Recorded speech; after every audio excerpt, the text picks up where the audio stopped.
میری بھابھی بہت نیک اور تہجد گزار تھیں، لیکن مہینے میں ایک بار وہ رات کے اندھیرے میں گھر سے نکل کر جنگل کی طرف جاتی۔ ایک رات میں نے ان کا پیچھا کرنے کا فیصلہ کیا۔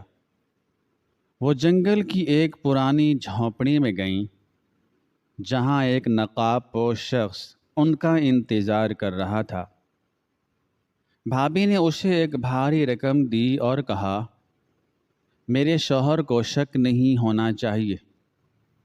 میں نے غصے میں آگے بڑھ کر اس شخص کا نقاب نوچ لیا۔ جب اس کا چہرہ سامنے آیا تو میری چیخ نکل گئی، کیونکہ میرا نام زینب ہے اور میرے بڑے بھائی کا نام علی ہے۔ ہمارے گھر کا ماحول ہمیشہ سے بہت پرسکون اور سادہ رہا ہے۔ ہمارے والدین کے انتقال کے بعد بھائی علی نے ہی مجھے باپ بن کر پالا اور میری ہر چھوٹی بڑی ضرورت کا خیال رکھا۔ جب سے میرے بھائی علی کی شادی ہوئی اور میری بھابھی فاطمہ ہمارے گھر آئیں تو ہمارے گھر کی رونق میں مزید اضافہ ہو گیا۔ بھابھی فاطمہ ایک انتہائی نیک، سلیقہ شعار اور سلجھی ہوئی خاتون ہیں۔ ان کی نیکی اور شرافت کی مثالیں پورا خاندان اور محلے والے دیتے ہیں۔ وہ نہ صرف گھر کے تمام کام بہت خوش اسلوبی سے سر انجام دیتی، بلکہ اپنی عبادت کا بھی بے حد خیال رکھتی۔ دن بھر گھر کے کام کاج کے باوجود وہ 5 وقت کی نماز کی سختی سے پابندی کرتی اور رات کو تہجد کے لیے بھی لازمی اٹھتی۔ انہوں نے گھر کے تمام معاملات کو اتنی اچھی طرح سنبھالا ہوا تھا کہ مجھے یا بھائی علی کو کبھی کسی چیز کی فکر نہیں کرنی پڑتی تھی۔ ان کی اسی سادگی، نیکی اور اخلاق کی وجہ سے میرے بھائی علی ان سے بہت خوش تھے اور ہم سب بھی ان کی دل سے عزت کرتے تھے۔ فاطمہ بھابھی کا رویہ میرے ساتھ بالکل ایک بڑی بہن جیسا تھا، اور میں بھی ان سے اپنے دل کی ہر بات بلا جھجک کر لیا کرتی تھی۔ وہ میری پڑھائی سے لے کر میرے کپڑوں تک ہر چیز کا خیال رکھتیں اور مجھے کبھی محسوس نہیں ہونے دیتیں کہ اس گھر میں میری ماں نہیں ہے۔ ہمارے گھر میں سب کچھ بہت اچھا اور ایک مثالی طریقے سے چل رہا تھا اور کسی قسم کی کوئی پریشانی نہیں تھی۔ لیکن پھر کچھ ایسا ہونا شروع ہوا جس نے میرے ذہن میں بہت سے سوالات کھڑے کر دیے اور میری راتوں کی نیند اڑا دی۔ یہ سلسلہ اس وقت شروع ہوا جب میں نے پہلی بار رات کے آخری پہر گھر کے مرکزی دروازے کے کھلنے کی ہلکی سی آواز سنی۔ شروع میں مجھے لگا کہ شاید میرا وہم ہے یا رات کے وقت کسی بلی وغیرہ نے کوئی چیز گرائی ہے، جس کی وجہ سے مجھے دروازہ کھلنے کا گمان ہوا ہے۔ میں نے اس بات کو زیادہ اہمیت نہیں دی اور سو گئی۔ لیکن جب یہ واقعہ اگلے مہینے بالکل اسی طرح دوبارہ پیش آیا تو میری پریشانی بڑھ گئی۔ اس رات مجھے پیاس لگی تھی اور میں پانی پینے کے لیے اٹھی تھی جب میں نے دیکھا کہ صحن کا پچھلا دروازہ کھلا ہے اور بھابھی کا کمرہ بھی کھلا ہے۔ میں نے نوٹ کیا کہ مہینے میں ایک بار بالکل ایک مخصوص تاریخ کے قریب رات کے اس پہر جب سب گہری نیند سو رہے ہوتے اور بھابھی فاطمہ کے تہجد پڑھنے کا وقت ہوتا تو وہ خاموشی سے اپنے کمرے سے نکلا کرتیں۔ وہ پہلے حسب معمول وضو کرتیں، اپنا جائے نماز بچھاتیں اور پھر نہایت خوشی سے قدم اٹھاتی ہوئی گھر کا پچھلا دروازہ کھول کر باہر نکل جاتی۔ ان کا اس طرح رات کے گہرے اندھیرے میں اکیلے گھر سے نکلنا میرے لیے کسی بڑے صدمے سے کم نہیں تھا۔ میں سوچ بھی نہیں سکتی تھی کہ فاطمہ بھابھی جیسی نیک اور تہجد گزار عورت، جن پر میرا بھائی اندھا اعتماد کرتا ہے، اس طرح رات کے اندھیرے میں اکیلے گھر سے باہر کیوں جاتی ہیں۔ میں نے کئی بار سوچا کہ یہ ساری بات اپنے بھائی علی کو بتا دوں تاکہ وہ خود اپنی بیوی سے اس بارے میں بات کریں، لیکن پھر مجھے خیال آتا کہ علی بھائی غصے کے بہت تیز ہیں، اور اگر میری بات کسی بھی طرح غلط ثابت ہوئی یا بھابھی کی کوئی مجبوری ہوئی تو میرے بھائی اور بھابھی کا رشتہ ہمیشہ کے لیے خراب ہو سکتا ہے۔ میں کسی بھی صورت میں یہ نہیں چاہتی تھی کہ میرے کسی شک یا جلد بازی کی وجہ سے ان دونوں کی ہنستی کھیلتی زندگی میں کوئی دراڑ آئے یا ہمارا بسا بسایا گھر ٹوٹ جائے۔ اس لیے میں نے خاموش رہنے اور کسی کو کچھ بتانے سے پہلے خود اس معاملے کی حقیقت جاننے کا فیصلہ کیا۔ میں نے مسلسل 3 مہینے تک ان کی اس پر اسرار حرکت پر نظر رکھی۔ ہر بار بالکل ویسا ہی ہوتا کہ وہ مہینے میں ایک رات انتہائی خاموشی سے گھر سے باہر جاتی اور کچھ گھنٹوں بعد اسی خاموشی سے واپس آ کر دوبارہ جائیں نماز پر بیٹھ جاتی اور پھر فجر کی اذان تک عبادت کرتی رہتی، جیسے رات بھر کچھ ہوا ہی نہ ہو۔ یہ سب میرے لیے بہت تکلیف دہ اور انتہائی پریشان کن تھا۔ ایک طرف بھابھی فاطمہ کی وہ نیک پارسا اور شفیق شخصیت تھی جسے میں دن رات اپنے سامنے دیکھتی تھی، جو سارا دن ہمارے لیے محنت کرتی تھی، اور دوسری طرف ان کا یہ پر اسرار عمل تھا جس کی مجھے بالکل سمجھ نہیں آ رہی تھی۔ مجھے اپنے آپ پر بھی بہت غصہ آ رہا تھا کہ میں بھابھی جیسی نیک عورت پر شک کر رہی ہوں جس نے مجھے سگی بہنوں سے بڑھ کر پیار دیا ہے، لیکن جو کچھ میں اپنی آنکھوں سے بار بار دیکھ رہی تھی اسے جھٹلانا بھی میرے لیے کسی صورت ممکن نہیں تھا۔ میرے ذہن میں سارا دن طرح طرح کے خیالات آتے رہتے کہ وہ رات کے وقت اتنی دور کہاں جاتی ہیں اور کس سے ملتی ہیں، اور کیا ان کی کوئی بہت بڑی مجبوری ہے جو وہ ہم سے بیان نہیں کر سکتی، یا کوئی ایسا خوفناک راز ہے جو وہ ہم سب سے چھپا رہی ہیں۔ میں نے یہ بھی سوچا کہ ایک دن اکیلے میں براہ راست ان سے پوچھ ہی لوں کہ وہ رات کو کہاں جاتی ہیں، لیکن مجھے ڈر تھا کہ اگر وہ واقعی کوئی غلط کام کر رہی ہوئی تو میرے پوچھنے پر وہ محتاط ہو جائیں گی، کوئی بہانہ نیا تراش لیں گی، اور پھر میں کبھی اصل حقیقت نہیں جان سکوں گی۔ دن گزرتے گئے، میری بے چینی اور بے بسی میں اور ذہنی دباؤں میں مسلسل اضافہ ہوتا گیا۔ میں نے بڑی مشکل سے اپنے رویے سے بھابھی فاطمہ کو بالکل بھی ظاہر نہیں ہونے دیا کہ میں ان کے بارے میں کچھ بھی جانتی ہوں یا ان پر کوئی شک کرتی ہوں۔ وہ بھی روزمرہ کے کاموں میں میرے ساتھ اسی محبت اور خلوص سے پیش آتی جیسی میں ہمیشہ ان سے آتی تھی۔ ان کی یہی میٹھی باتیں اور خیال رکھنے والی عادتیں مجھے مزید الجھن میں ڈال دیتی کہ اتنی اچھی اور نیک عورت کے اندر کون سا راز چھپا ہو سکتا ہے۔ اور پھر بالآخر وہ رات آ گئی جب میں نے حتمی فیصلہ کر لیا کہ آج میں ہر قیمت پر ان کا پیچھا کروں گی اور اس راز سے پردہ اٹھا کر ہی دم لوں گی، چاہے اس کا نتیجہ کچھ بھی نکلے۔ اس رات میں عشاء کی نماز کے بعد جلدی اپنے کمرے میں چلی گئی اور بستر پر لیٹ گئی، لیکن میری آنکھوں میں نیند کا نام و نشان نہیں تھا۔ میں بستر پر لیٹی مسلسل وقت کا حساب رکھ رہی تھی اور انتظار کر رہی تھی کہ کب رات کا پہر گزرے۔ رات کے 2 بجے کا وقت ہو چکا تھا اور پورے گھر میں مکمل خاموشی چھائی ہوئی تھی۔ صرف دیوار پر لگی گھڑی کی ٹک ٹک کی آواز آ رہی تھی جو میرے دل کی دھڑکن کے ساتھ مل گئی تھی۔ میں دل ہی دل میں دعائیں مانگ رہی تھی کہ آج رات مجھے کوئی ایسی بات پتہ نہ چلے جو ہمارے گھر کو اور میرے بھائی کی زندگی کو برباد کر دے۔ کچھ دیر بعد مجھے بھابھی فاطمہ کے کمرے کا دروازہ کھلنے کی انتہائی ہلکی سی آواز آئی۔ میرے دل کی دھڑکن بے اختیار تیز ہو گئی۔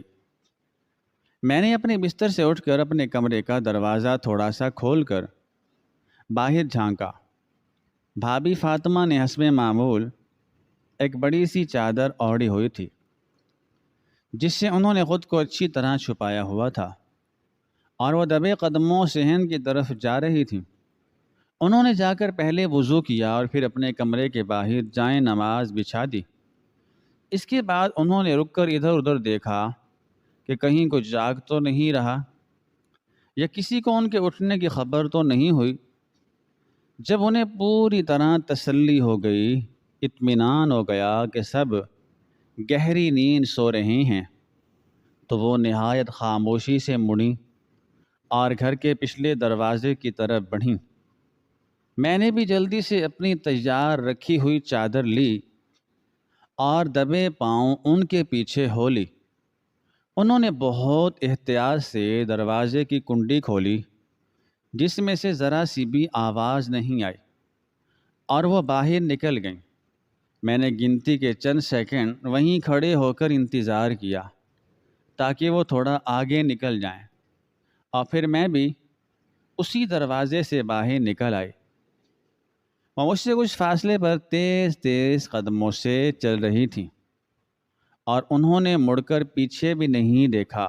رات کے اس پہر گلیوں میں مکمل سناٹا تھا، اور دور دور تو کوئی انسان یا جانور نظر نہیں آ رہا تھا۔ میں بہت احتیاط سے چل رہی تھی تاکہ میری جوتیوں کی ذرا سی بھی آواز نہ آئے اور انہیں پتہ نہ چلے کہ کوئی ان کا پیچھا کر رہا ہے۔ وہ گلیوں کے مختلف موڑ مڑتی ہوئی آبادی سے باہر کی طرف جا رہی تھی۔ میرا دل بری طرح دھڑک رہا تھا، اور میرے ذہن میں ہزاروں قسم کے سوال گردش کر رہے تھے کہ ان کی منزل کون سی ہے۔ ہم چلتے چلتے گاؤں کے اس آخری حصے تک آ گئے جہاں آبادی ختم ہو جاتی تھی اور آگے ویرانی شروع ہو جاتی تھی۔ مجھے بالکل سمجھ نہیں آ رہا تھا کہ بھابھی فاطمہ رات کے اس پہر ویران اور سنسان جگہ پر کیا کرنے جا رہی ہیں، جہاں دن کے وقت بھی لوگ جانے سے گھبراتے ہیں۔ میں نے ان کے پیچھے اپنا فاصلہ برقرار رکھتے ہوئے چلنا جاری رکھا، یہاں تک کہ وہ اس کچے راستے پر مڑ گئیں جو سیدھا اس طرف جاتا تھا جہاں آبادی کے بعد گھنا جنگل شروع ہو جاتا تھا، اور وہ مسلسل تیز قدموں سے چلتی ہوئی اسی راستے پر چلتی ہوئی جنگل کی طرف جاتی۔ گاؤں کے بعد شروع ہونے والے جنگل کا راستہ بہت تاریک اور خوفناک تھا، اور چاروں طرف ایک عجیب سی خاموشی چھائی ہوئی تھی۔ رات کی تاریکی میں درختوں کے سائے بہت ڈراؤنے لگ رہے تھے، اور مجھے ہر قدم پر ایسا محسوس ہو رہا تھا جیسے کوئی میرا پیچھا کر رہا ہو یا کوئی مجھے دیکھ رہا ہو۔ میں نے اپنی چادر کو اپنے گرد مزید سختی سے لپیٹ لیا اور اپنے قدموں کی آہٹ کو کم سے کم رکھنے کی کوشش کرتے ہوئے بھابھی فاطمہ کے پیچھے چلتی رہی۔ وہ مجھ سے کچھ فاصلے پر تھیں، لیکن ان کی چال میں ایک عجیب سا یقین اور تیزی تھی، جیسے وہ اس راستے سے بہت اچھی طرح واقف ہوں اور انہیں اندھیرے سے بالکل بھی ڈر نہ لگ رہا ہو۔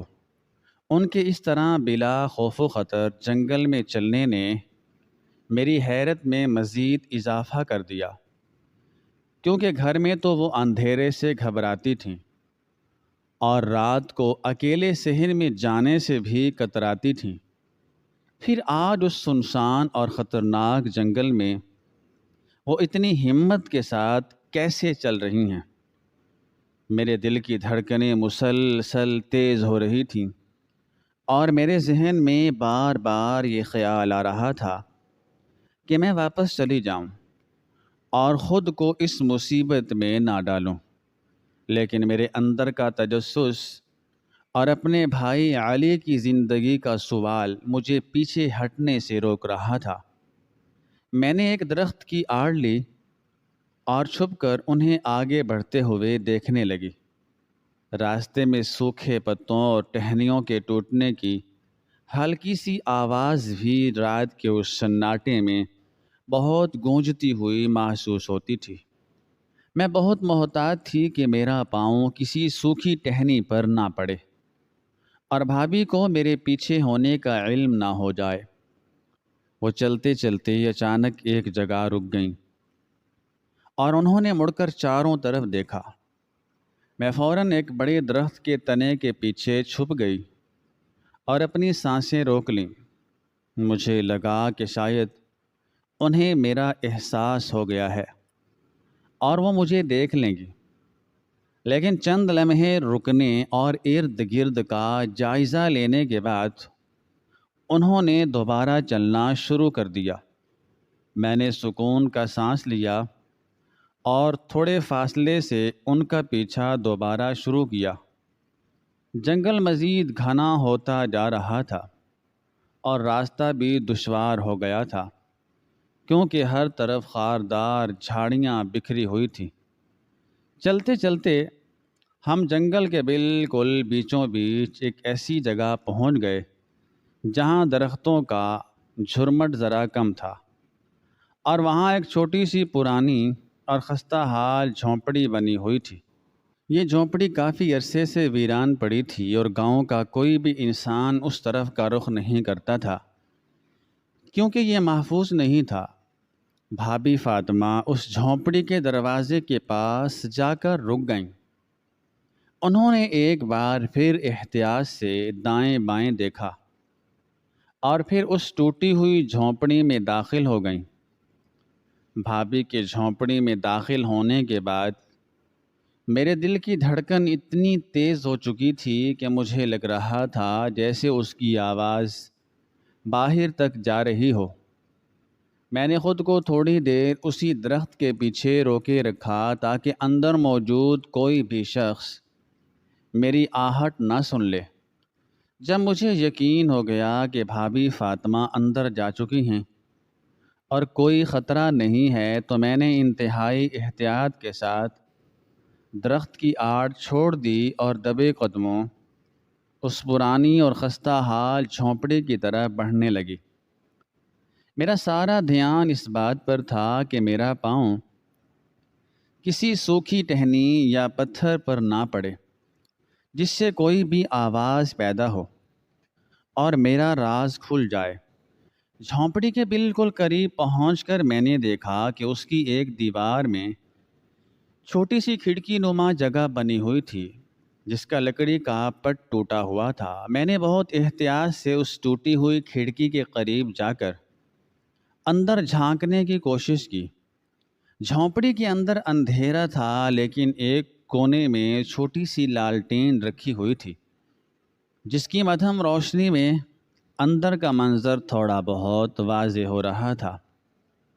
میں نے دیکھا کہ بھابھی فاطمہ وہاں اکیلی نہیں تھی، بلکہ ان کے سامنے ایک شخص کھڑا تھا جس نے اپنا چہرہ ایک بڑے سے سیاہ کپڑے سے پوری طرح ڈھانپا ہوا تھا اور اس کی شکل بالکل بھی نظر نہیں آ رہی تھی۔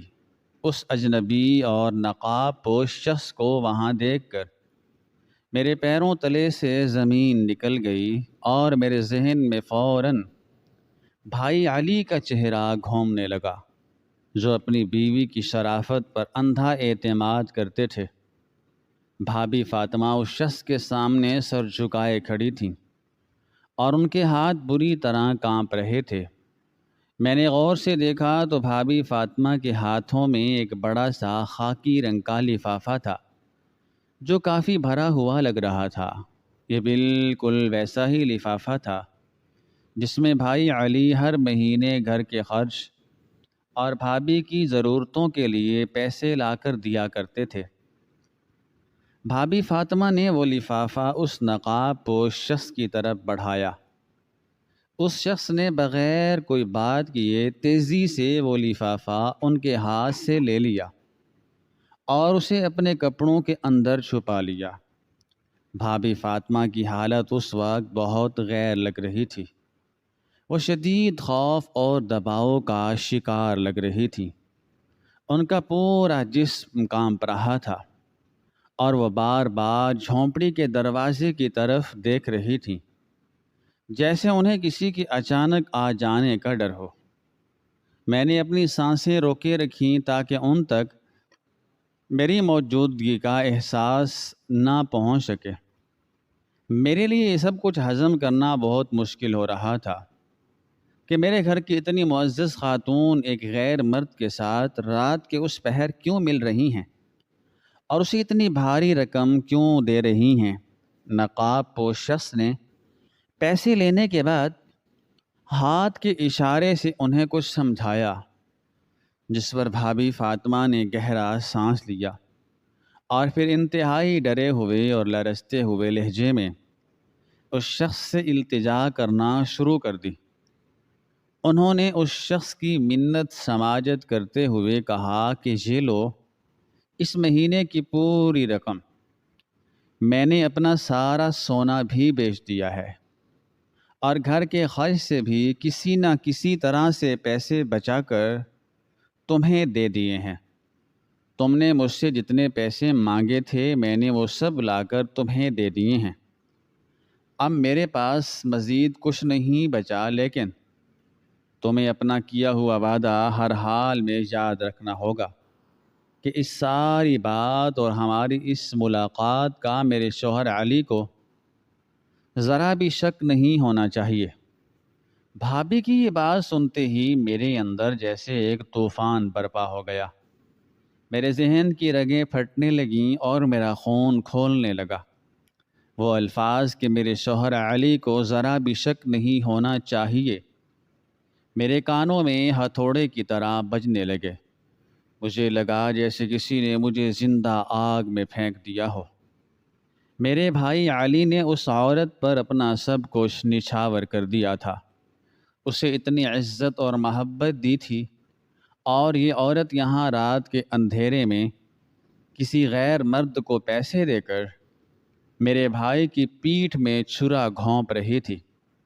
مجھ سے مزید ایک لمحہ بھی برداشت نہ ہو سکا۔ میں نے اپنے جذبات پر قابو کھو دیا اور دیوانہ وار اس خستہ حال جھونپڑی کے دروازے کو پوری طاقت سے لات ماری۔ دروازہ ایک زوردار دھماکے کی آواز کے ساتھ کھلا اور میں کسی بھوکی شیرنی کی طرح اندر داخل ہو گئی۔ میرے اچانک اس طرح اندر آنے پر بھابھی فاطمہ کے منہ سے ایک دل خراش چیخ نکلی اور وہ خوف کے مارے پیچھے ہٹ گئیں، جبکہ وہ نقاب پوش شخص بھی بری طرح گھبرا گیا اور اس نقاب پوش شخص نے وہاں سے بھاگنے کی کوشش کی، لیکن میرا غصہ اس وقت اپنے عروج پر تھا۔ میں نے اپنی جان کی پرواہ کیے بغیر آگے بڑھ کر اس شخص کا گریبان پوری طاقت سے پکڑ لیا۔ اس نے مجھے دھکا دینے کی کوشش کی، لیکن میرے اندر اس وقت پتہ نہیں کہاں سے اتنی طاقت آ گئی تھی کہ میں نے اس کی ایک نہ چلنے دی۔ میں نے اپنے دوسرے ہاتھ سے ایک ہی جھٹکے میں اس کے چہرے پر موجود کالا کپڑا اور کالا نقاب نوچ کر اتار کر پھینک دیا۔ جیسے ہی اس شخص کا چہرہ اس لالٹین کی مدھم روشنی میں میرے سامنے آیا تو میری آنکھیں پھٹی کی پھٹی رہ گئیں، میرے ہاتھوں کی گرفت ڈھیلی پڑ گئی اور میرے حلق سے ایک انتہائی خوفناک اور بے ساختہ چیخ نکل گئی۔ میرے پیروں تلے سے جیسے پوری زمین کھسک گئی ہو اور میرا دماغ سن ہو گیا ہو۔ وہ کوئی عام شخص یا کوئی اجنبی نہیں تھا، بلکہ وہ حمزہ تھا، میرا اپنا منگیتر، جس سے کچھ ہی مہینوں بعد میری شادی ہونے والی تھی اور جسے میرا بھائی علی مجھ سے بھی زیادہ عزت دیتا تھا۔ میں صدمے اور ناقابل یقین کیفیت میں بت بنی کھڑی تھی کہ یہ سب کیا ہو رہا ہے۔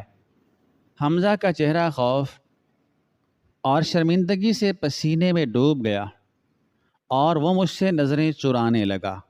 بھابھی فاطمہ جو اب تک زمین پر گر چکی تھیں وہ دھاڑیں مار مار کر رونے لگی۔ میں نے چلاتے ہوئے حمزہ سے پوچھا کہ تم یہاں کیا کر رہے ہو اور میری بھابھی سے پیسے کیوں لے رہے ہو؟ لیکن اس کی زبان تالو سے چپک گئی تھی۔ تب بھابھی فاطمہ نے روتے ہوئے مجھے ساری حقیقت بتانا شروع کی۔